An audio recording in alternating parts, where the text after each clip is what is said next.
This is Screenwriter Beat, our fancy graphics. Welcome everybody to our very first show. We're excited to be here, and I have a great panel of working screenwriters. First off, we have Eric Ingram. Say hi, Eric. Hello, hello, hello. What is your genre? Action and comedies. Cool. And then we have Heidi Mastrogiovanni. Hi, Heidi. Hi, it's so great to be here with you all. I'm so thrilled. And what is your genre? Comedy, comedy, comedy, comedy. Groovy. Next we have Nicole Jones Dion, who, I'm sorry that I called you adorable. You're not. You're scary. And what do you write? I do primarily horror and thrillers and sci-fi genre stuff. Cool. And then we have Nicole Kiefler. Hi, Nicole. Hey, guys. How are ya? I specialize in supernatural horror, and my background is in television and animation. Fantastic. Well, it's a pretty cool panel, I gotta say. And we're all buddies through Screenwriting U, which is our sponsor. Yay! Yay! Yay! And I'm Ann Kimbrough, and I write action and thrillers. So first off, we have to answer the question that everybody wants to know, and that's how you got your first job, or how you get any job, but we'll start with how we got our first job. And first up is Eric. Yes, I think that if I recall correctly, because you know it all starting to become muddy real quick. Like how did I first, you know? But I had wrote like probably about 6 scripts, and I started sending them out, and then actually somebody read it, but they kind of didn't have the money to do it. It was like a $25–30 million type big budget movie, so they called someone else for me, and then that person called me, and then they optioned it, and then we started the train rolling, so to speak. Oh, cool. So that got you going. Yes. We love that. That's a good story. Heidi, how about you? The first paying job I had was as a writer and performer on a syndicated comedy show in New York, because I was writing and performing with a sketch comedy group, and we would perform a fair amount, and we would just invite every producer, director, anybody who was associated with anything to do with comedy, we would invite to our shows. And, you know, a lot of them didn't come, but when they came, we usually got a job out of it. And this was a really, really, really fun gig that we had for a while. What a brilliant idea. I love that. Yeah. And Nicole Jones? My first assignment was actually adapting a graphic novel that my manager had set up. I had a writing sample that had won a bunch of contests and awards, and the producer had read the sample and loved it and hired me to do the adaptation. Oh, fantastic. I love it. See, there's nothing quite traditional about it, all of us, right? Right. And Nicole Kiefler, how did you start out? I started out in the back rooms of animation. I was working in the script department for an animation company here in Montreal, and I was looking, basically, I needed a job for a year because I wanted to go back to school to become an art therapist. And so I landed this job, and basically it was the days before email existed, and so the men and the women that were writing on these different shows would send the scripts to me via modem, and the scripts would arrive to me all scrambled, and so I'd spend the day basically working at my computer, just formatting the scripts, bored out of my skull. But at a certain point I actually started reading the scripts and started sort of understanding how they were written and who the characters were and everything. And then at one point I was asked by the producer that I worked with if I wanted to pitch for a new show. And it had never occurred to me, because I just kept thinking, I cannot breathe in this job. I'm so bored. I can't wait to go back to school, you know. And so I thought, well, whatever, I'll give it a shot. And I did. But we submitted it under a different person's name, because we figured if they knew the fax queen was submitting, they would get thrown in the garbage. And so we changed my name to I don't know what. And they loved my pitch, and I got my first spec contract. And then it was sort of, you know, the rest was history. So, brilliant. Yeah. I love that. Well, mine came through an Ink Tip Pitch Summit. I met a producer there who was late in the afternoon. I wasn't even pitching scripts. It was a family action film he wanted. And it was just funny. I was just bored, so I said, oh, I'll just pitch him this TV show that I had to write on the way home. because he liked the idea. So I pitched it to him. He said he used it actually as a writing sample and had his own idea that he wanted me to write. So that's how I got my first screen credit. Yay! Yay! Well, I think most everybody here, have you guys all been to Inktip? Yes. Yes. Yes. Yeah. Very cool. Let's go around again because, like Inktip, there's a lot of different things out there as a way to find work. And I'd like to hear what everyone, I think we got time for everyone to answer this. Eric? I comb everything. I comb variety. I comb any type of leads from Inktip or like Happy Writer. So the internet is one way. Secondly, I go look at my type of movies on IMDb to kind of get producers and send them a query. And just be very, and what's the script pipeline is another thing I kind of keep up with. If anybody kind of drops in like a little note to say, oh, we're open to new writers. They always say that, but the thing is, I'm fearless, so I'll send something whether they ask for new writers or not. I don't care. Cool. So you cold call. Oh yeah, I'll cold call because just all they can say is no. That's basically all they can say. I love that attitude. How about you, Heidi? Lately, and when I say lately, I do mean the past couple of years, I've been getting almost everything through recommendations from my network, and I really enjoy staying in touch with everyone and keeping them updated on what's going on Facebook. I really like Facebook. We both have an author's page, and the comedy series I'm working on has its own page, so it's been a really fun source of more networking and more referrals.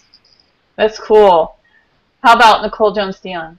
I'm kind of in between Eric and Heidi. I still do a lot of trolling for work on the internet, at places like Inktip and the International Screenwriting Association, things like that. But yeah, I also get a lot of work through referrals too. So it's good. It's a nice blend. It's nice when that starts happening. Yeah. Makes it a lot easier. Take some of the pressure off. Right. Yeah, a lot of pressure off. Nicole Kiefler? I know you're working in TV, so you got some setup.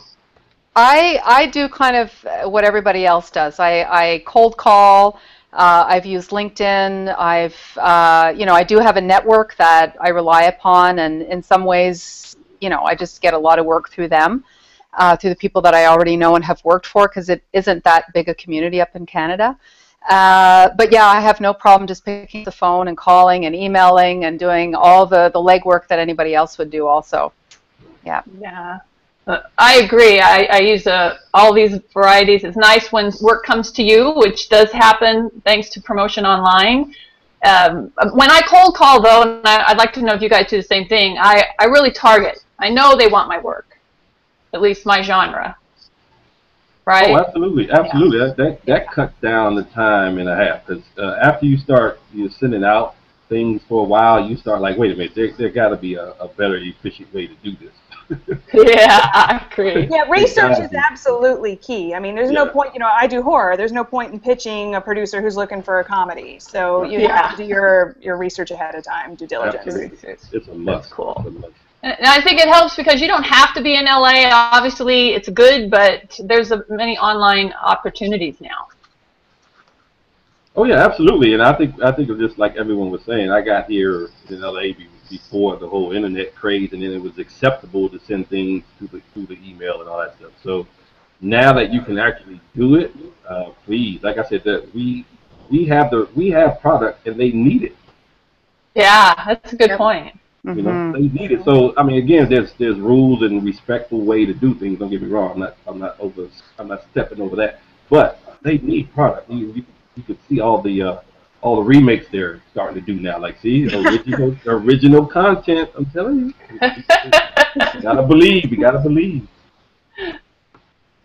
That's right. Anybody else have something to add on that point? I wanted to just add that I absolutely agree. Do your homework, because when you contact the people, they will see immediately that you are a serious professional. Yes. And that that you're going to be good to work with because you put in the work that needs to be done. I think it's a really important way to start off because, as I think we all know, you're looking for the long term and you're building relationships. Good point. Good point. Yeah, I'd like to add to that also the importance of being professional, of being easy to work with, of getting your work in on time, of taking notes. You know, even if you can't stand what's coming at you in terms of all the changes that need to be made, you just do your work. You know, you do it, you're a pro, you be the pro that you've been hired to be. I've heard so many stories from producers telling me, you know, I'm never going to work with this person or that person because they're just a total pain to work with. You know, they don't take their notes, they're always arguing with me, and producers don't want that. They want ease. That's rule one. Go with the flow. Yep. Yeah. That's rule one. That's rule 1 through 10. Even if the flow's down, you're on a waterfall. Yes. Brilliant. Brilliant. All right, now comes the fun part. We're going to have a game. This one is called the buzzword game. We've all know buzzwords, and you each get a chance. The first one we're going to do is 4-quadrant. We'll start with Eric. Now, 4-quadrant means young, old, male, female, like the movie Up. What would it mean to you if you didn't know the meaning of 4-quadrant?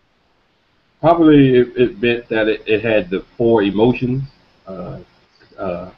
anger, comedy, sad, and you know, kind of happy ending, kind of. That would work too. I like that one. All right, Heidi, you're next up. The buzzword I have for you is vertical writing, which means tons of white space. What would that mean to you otherwise? It would mean I'm standing at my desk on one of those treadmills going really slowly as I have a treadmill desk. It's the best thing ever. I love it. I can't tell you. I want one so much. I can't. That's next on my list. I can't wait. Highly recommended. Yeah, That's going to be my birthday present. Yeah, we all want it. All right. Nicole Jones, Dion, your buzzword is contained. It usually means limited locations, like the movie Phone Booth. What does it mean to you, if you didn't know? Oh, gosh. If you didn't know, I guess just something in a box. I mean, I guess it's kind of self-explanatory in a way. It's just think of something that's really, really small. Really small. I was saying it's like when you're driving, your script must be an unopened container. Yeah. That's what I was. Okay. The police stops you. It's in an unopened container. All right, Nicole Kiefler, your buzzword is elevated, which usually means a familiar plot but better, like Taken. What would it mean to you if you didn't? Elevated. Oh my God. Something that's elevated. A fear of heights, maybe? Say that again? Is that what? A script about the fear of heights? Fear of heights? Or I'm thinking sort of elevated. It's like your elevator pitch. It's like, you know, I'm thinking elevator, you get in there. It's something happens really quickly and brilliantly, and so it becomes elevated. That's what I would have thought. I like that. I like that. Or increase the budget. Oh, yeah. Good one. That too. Well, my gosh, we've come to the end of our first episode. What? No, come on. Yay! We're going to do another one right after this. But to sign off, I'd like each of you to share your favorite catchphrase or one that you've written or whatever works for you. Eric, you're first up. Don't tell it until you write it. Good one. Heidi. From Verdine and Glenita, which is the comedy series I'm working on, the motto of the town of Peculiar, Missouri, which is where it's set, is where the odds are with you. Ooh, that works. I live in Vegas. That really works for me. Oh, that really works for you. I'm going to start using it. Nicole Jones Dion? I would say in a pitch meeting, no one can hear you scream. Oh, wow. That's nice. That's nice. Nicole Kiefler. I forgot my catchphrase. I apologize, but I'm thinking, you know, a really good thing to do is to just lie. You know, if you're feeling panic-stricken, if you're shitting your pants, you just lie. Everything is good. We're all good. Yes, I can do it. I can do that rewrite by tomorrow morning. Yes, absolutely. Definitely. Writer for hire. Well, mine would be, show me the money. Amen to that. Amen to that. Yeah. Well, thank you guys for being here for episode 1 of the Screenwriters Beat. Thank you. More to come. Thank you. Thank you for having us. All right. Yeah, thanks, Anne. Yay! Yay!